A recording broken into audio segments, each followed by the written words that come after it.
ประชุมคณะกรรมการร่วมลาวไทยครั้งที่8ว่าด้วยการร่วมมือด้านเวียกงานตำรวจได้จัดขึ้นในวันที่26 ถึงวันที่29 มีนาคม 2025 ที่นครหลวงเวียงจันทน์เพื่อปรึกษาหารือและแลกเปลี่ยนบทเรียนซึ่งกันและกันในการแก้ไขปัญหาอาชญากรรมข้ามชาติประเภทต่างๆร่วมกันเข้าร่วมฝ่ายลาวโดยพลจัตวาปริญญาเอกวันทรสุริศักดิ์ห้องหัวหน้ากลุ่มใหญ่ตำรวจกระทรวงป้องกันความสงบสาธารณรัฐประชาธิปไตยประชาชนลาวและทานพลตำรวจโทอิทธิพลอิทธิสารลนนาไซผู้ช่วยผู้บัญชาการตำรวจแห่งราชอาณาจักรไทยพร้อมด้วยคณะผู้แทนทั้งสองฝ่ายเข้าร่วม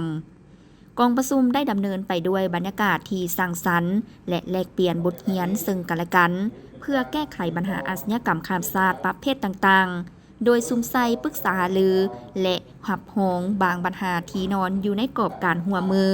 ด้านเวียกงานตำรวจของสองประเทศการแลกเปลี่ยนข้อมูลข่าวสารข้อมูลที่พ้นเด่นใน1 ปีผ่านมา